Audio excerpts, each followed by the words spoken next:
Saya Angelika Clara Sinaga ingin memaparkan hasil penelitian yang sudah saya buat yang berjudul Upaya Meminimalisasi Produksi Sampah Rumah Tangga di Lingkungan Keluarga. Latar belakang yang menjadi acuan dari penelitian ini adalah terkait sampah yang menjadi isu global paling krusial. Seiring pertumbuhan penduduk, volume sampah terus meningkat, bahkan mencapai 2,1 miliar ton pada tahun 2023. Di Indonesia, Kementerian Lingkungan Hidup dan Kehutanan mencatat jumlah timbunan sampah nasional mencapai hingga 69,9 ton dengan 44,37% diantaranya berasal dari sektor rumah tangga. Sampah tersebut didominasi dengan sisa makanan dan plastik. Masalah ini tidak lepas dari tantangan besar lainnya yang tengah dihadapi dunia, seperti perubahan iklim, hilangnya keanekaragaman hayati, dan pencemaran lingkungan. Sebagai wujud dari upaya menuju pembangunan berkelanjutan atau SDG, khususnya konsumsi dan produksi yang bertanggung jawab, penting untuk mengubah cara pandang terhadap sampah. Dan perubahan itu bisa dimulai dari lingkungan keluarga. Berdasarkan latar belakang yang sudah dijelaskan, muncul rumusan masalah terkait topik yang dibahas, yaitu cara meningkatkan kesadaran masyarakat tentang pentingnya pengelolaan sampah secara bertanggung jawab di lingkungan rumah tangga. Kemudian, apa saja tantangan yang dihadapi masyarakat dalam mengurangi produksi sampah rumah tangga, terutama sisa makanan dan plastik. Diikuti dengan strategi edukasi yang efektif untuk mendorong keluarga menerapkan prinsip zero waste di rumah, dan bagaimana peran keluarga dalam mendukung keberlanjutan lingkungan melalui kebiasaan pengelolaan sampah yang bijak. Hasil temuan lapangan dari beberapa narasumber yang bersangkutan adalah pertama, kesadaran individu sangat berperan, di mana pengelolaan sampah yang efektif dimulai dari kesadaran pribadi masing-masing. Seperti kebiasaan sederhana menggunakan kantong belanja pribadi yang berbahan kain dapat mengurangi penggunaan sampah plastik sekali pakai. Yang kedua, fasilitas lingkungan yang mempengaruhi. Ketersediaan infrastruktur pendukung yang memudahkan warga setempat untuk mengelola sampah rumah tangga mereka dengan lebih baik. Yang ketiga, konsistensi dan edukasi yang masih menjadi tantangan.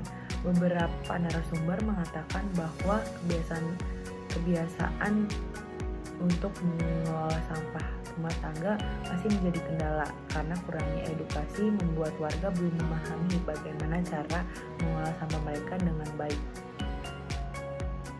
Yang keempat adalah jenis sampah yang banyak dihasilkan. Sebagian besar rumah tangga dari beberapa narasumber menghasilkan sampah organik dari sisa makanan dan sampah plastik dari bahan belanja. Solusi pengelolaan sampah rumah tangga. Yang pertama, dapat meningkatkan kesadaran dan edukasi terkait pengelolaan sampah yang baik dan benar. Yang kedua, membangun kebiasaan yang konsisten untuk memilah sampah sesuai dengan jenis sampahnya. Yang ketiga, peran keluarga sebagai agen perubahan dalam mengelola sampah rumah tangga masing-masing. Yang keempat, dukungan infrastruktur yang memadai dari lingkungan setempat. Yang kelima, kolaborasi komunitas dan lingkungan. Yang keenam, implementasi prinsip zero waste yang dapat dilakukan oleh setiap warga di rumah tangga. Melalui kegiatan yang telah dilakukan dalam penelitian ini, dapat disimpulkan bahwa upaya mengurangi sampah rumah tangga sangat bergantung pada kesadaran individu dan juga dukungan dari lingkungan sekitar.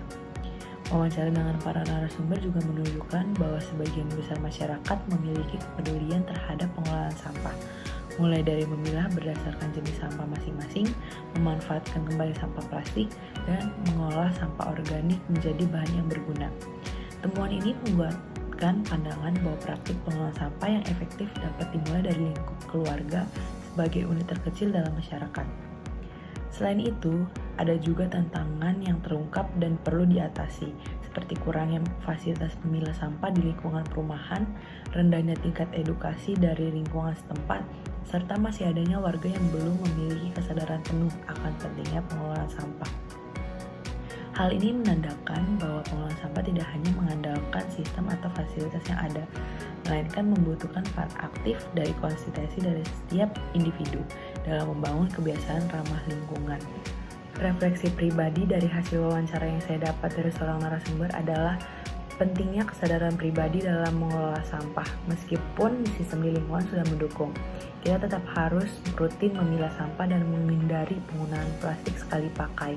Hal itu bisa kita lakukan dengan kebiasaan sederhana menggunakan tas belanja berbahan kain ketika kita pergi berbelanja di minimarket atau supermarket, dan alat makan ramah lingkungan ketika kita sedang makan di restoran atau di luar rumah. Itu bisa menjadi contoh aksi kecil yang memiliki dampak besar bagi lingkungan.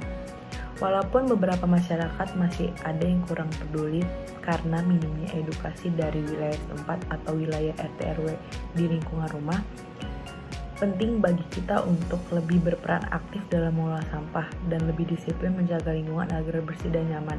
Kita bisa menjadi salah satu contoh untuk orang-orang di sekitar kita agar lebih aware dalam mengelola sampahnya masing-masing. Sekian paparan yang bisa saya sampaikan, kurang lebihnya mohon maaf dan terima kasih.